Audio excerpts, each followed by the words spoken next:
अब हम बात करेंगे असम से लोकसभा में सांसद चुने गए और नरेंद्र मोदी के कट्टर विरोधी माने जाने वाले बदरुद्दीन अजमल साहब से। अजमल साहब, स्वागत है आपका। देखिए, चुनाव के वक्त तो आप मोदी के खिलाफ नारा बुलंद करते थे और मोदी अच्छे दिन आने का वायदा किया करते थे। अब दोनों अब आप संसद में पहुंच गए हैं, तो इस वक्त मोदी के बारे में आपकी क्या सोच है? इस मुल्क का मुसलमान गुज़िश्ता 65 साल से वादों पे जी रहा है। ये मेरी अपनी राय है। वादे हमारे साथ हजारों हुए, लाखों हुए, और चंद वादे पूरे किए गए, वो भी पूरी ईमानदारी से के साथ नहीं। मोदी जी ने जब आने के बाद अच्छे दिन आने वाले स्लोगन लगाया, जब उन्होंने मुसलमानों से कहा क्या गरीबों से, जी मुसलमानों से कहा क्या खाली हिंदुओं से लड़ोगे, पटना में हिंदू भाइयों से कहा कि क्या मुसलमानों से लड़ोगे या गरीबी से लड़ोगे, तो मुसलमानों को उनके इस बयान के अंदर उन्होंने कहा आओ हम सब मिलके गरीबी कैसे लड़ते हैं।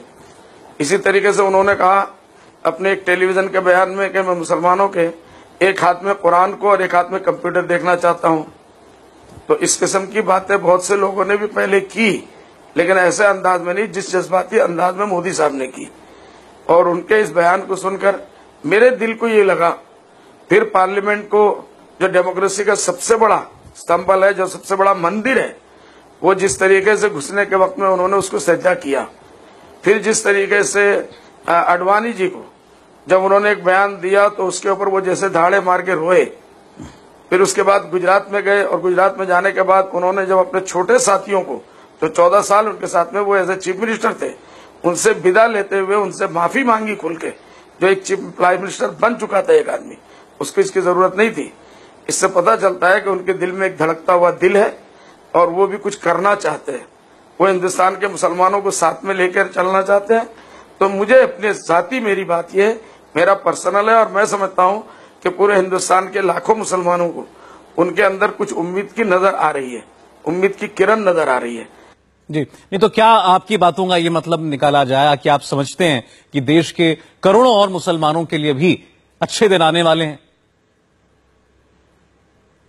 अब ये वक्त बताएगा कि अच्छे दिन आने वाले हैं, उसमें मुसलमानों का कितना हिस्सा रहेगा।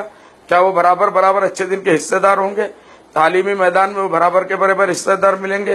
गरीबों को दौड़ा भगाने में क्या उनको बराबर का हिस्सा दिया जाएगा? तालीम के मैदान में उनको बराबर का हिस्सा दिया जाएगा? मुल्क से भ्रष्टाचार को दूर करने में मोदी जी कितने कामयाब होंगे? इसी तरीके से फसादात को रोकने में कितने कामयाब होंगे? इसी तरीके से गरीबी को दूर करने में और महंगाई को कंट्रोल करने में वो कितने दूर कामयाब होंगे? उन्होंने एक बहुत अच्छा कदम किया, मेरे हिसाब से मुबारकबादी के लायक है, कि उन्होंने सार्क अपने प्रोग्राम के अंदर जो शपथ ग्रहण था उसके अंदर सार्क कंट्रीज के और खासकर मुस्लिम ममालिक के लोगों के बुलाकर उन्होंने एक बहुत बड़ा पैगाम दिया कि मुसलमान मुझे अपना दुश्मन न समझे। और मैं समझता हूँ ये एक बहुत अच्छा पैगाम था उनका, उनकी तरफ से। और मुसलमानों की मेरी जाती राय है कि इस मामले में उनके इन तमाम अक़दाम को एक अच्छी नजर से देखना चाहिए, वेलकम करना चाहिए और कोशिश करनी चाहिए कि उनके साथ कन्फ्रंटेशन में न जाए, नेगेटिव थिंकिंग लेकर न जाए, बल्कि पॉजिटिव थिंक के साथ उनके साथ मिलकर काम करने की और अपने मसाइल को हल कराने की कोशिश करें। ठीक है, ये लेकिन ये बातें तो अजमल साहब आज आप आज इस मुकाम पर कह रहे हैं, तारीफ कर रहे हैं मोदी की। कल तक आप क्या कहते थे कि अगर बीजेपी असम में एक सीट भी जीती तो हम अल्लाह के सामने दोषी होंगे? नहीं, देखिए, मैंने डायरेक्ट मोदी साहब के बारे में मेरी कोई बात नहीं है। मैंने जो भी कहा था वो आप उसको कोट करें, मैं उसका जवाब दूंगा। और मैं मोदी साहब की एक बात को कोट करता हूं जो इलेक्शन के बाद उन्होंने कहा, आज भी कई लोगों ने दोहराया और खासकर हमारे नई जो निर्वाचित हुई है स्पीकर साहिबा, उन्होंने कहा कि मोदी साहब ने ये कहा था कि भाई इलेक्शन के बाद पहली बात तो उन्होंने कहा हम बदले की भावना से किसी के साथ नहीं मिलेंगे। जो मैं बता रहा हूं उनकी कोटिंग मैंने खुद देखी है। दूसरे इलेक्शन में उन्होंने कहा बहुत सी बातें होती है, हमने भी कहा, उन्होंने अपने बारे में कहा और दूसरे पार्टियों के बारे में कहा। हमसे भी कोई बात यकीनन निकली होगी। इलेक्शन के टाइम पे हर आदमी का एजेंडा होता है हमारे वोट बैंक कितने बढ़ेंगे, कितनी हमारी सीटें आएंगी। लेकिन जब एक आदमी को पूरे बहुमत से 100% बहुमत से जनता लेके आती है तो भारत का संविधान ये कहता है कि हमें उसका एहतराम करना चाहिए और चढ़ते सूरज को मानना चाहिए कि सूरज। ठीक है, चलिए, आपने कहा कि चुनावों में लोग बहुत सी बातें कहते हैं, अब चुनाव हो गए, अब आप मुसलमानों से क्या कहेंगे? वो मोदी सरकार पर भरोसा करें, उन्हें वक्त दें?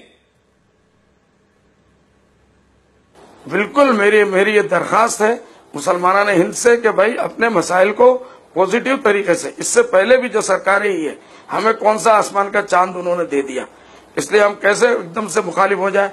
एक आदमी आया है, पार्टी पावर में आए हैं, उनको कम से कम 2-4 महीना 6 महीना काम करने दीजिए। आज जो पूना का घटना हुआ दुर्भाग्य की बात है, लेकिन मैं समझता हूँ ये भी एक साजिश है मोदी सरकार को बदनाम करने की। मैं उनको आज ही खत लिख रहा हूँ कि आप इस किस्म की चीजों के ऊपर फौरन रोक लगाइए, चाहे वो कोई भी तंजीम हो, हिंदू तंजीम हो या कोई तंजीम हो, उनको फौरन अरेस्ट होना चाहिए। और इन लोगों को ये मैसेज जाना चाहिए कि अब हिंदुस्तान में ये जो पुराने जमाने में कि मुसलमानों की मस्जिद में जो है सुअर का गोश्त फेंक दिया गया और मंदिर के अंदर गाय का गोश्त फेंक दिया गया, ये नहीं चले वाला। ये पुराना जमाना हो गया, अब इसको खत्म करो और भूल जाओ और नए रास्ते को, नए मुल्क की तरफ आगे बढ़ने की। तो चलिए अब एक पॉलिटिकल सवाल आपसे, क्या अब बदरुद्दीन अजमल की पार्टी AIUDF नरेंद्र मोदी का समर्थन करेगी? नहीं, देखिए, अच्छे कामों के लिए मैंने आज भी कहा, मैंने आज अपना जो भाषण दिया उसके अंदर यही कहा कि जो कुछ अच्छे काम, जो भी अच्छे इश्यूज करेंगे, क्या आप कहेंगे कि उसकी मुखालफत करो? मुल्क और मिल्लत के बारे में, मुसलमानों के बारे में और गरीबों के बारे में, गरीबी हटाओ के बारे में, दलितों के बारे में, हमारे आसाम के मुख्तलिफ कबाइल हैं उनके बारे में, अगर वो कोई अच्छी सोच लेके आएंगे, कोई अच्छा प्रपोजल लेके आएंगे मुल्क और उसकी भलाई के लिए, तो वो जरूर हम उसका इस्तेमाल करेंगे। हमारी पार्टी उनका इन इश्यूज के ऊपर पूरा का पूरा साथ देगी, क्यों नहीं देगी। और अगर कोई ऐसी बात आती है जो इसके मुखालिफ है तो हम उनको याद दिलाएंगे कि आपने वादा किया था इन कंट्रोवर्शियल मसाइल के ऊपर आप न जाए, आप अच्छे से अच्छा एक गुड गवर्नेंस की आपने बात की, हमें बड़ी उम्मीद है कि आप गुड गवर्नेंस देंगे। और एक गुड गवर्नेंस एक मुल्क का जो 12% हिस्सा है मुसलमान, वो इतनी बड़ी ताकत है, उसके पूरे 12% हिस्सा बदन का अगर बीमार रहता है तो वो एक तंदुरुस्त आदमी कभी नहीं कहला सकता। और मैं समझता हूँ मोदी जी इस चीज को अच्छी तरह समझते हैं। अजमल साहब, बहुत बहुत शुक्रिया इंडिया टीवी से बात करने के लिए। हमारे साथ थे सांसद बदरुद्दीन अजमल और इन्होंने कुछ बड़ी बातें कही हैं। इन्होंने कहा कि मोदी की सोच मुसलमानों के लिए अच्छी मालूम पड़ रही है, अब तक मोदी लाखों मुसलमानों के लिए उम्मीद की किरण है। साथ साथ इन्होंने ये भी कहा कि मोदी मुसलमानों को साथ लेकर चलना चाहते हैं, ऐसा इनको लगता है। मोदी के बयानों में मुसलमानों के हक की बात झलकती है और मुसलमानों को भी पॉजिटिव रहना चाहिए, नेगेटिव ना सोचें। और मोदी सरकार को बदनाम करने की भी कहीं ना कहीं कोशिश हो रही है, बदरुद्दीन अजमल को ऐसा महसूस होता है।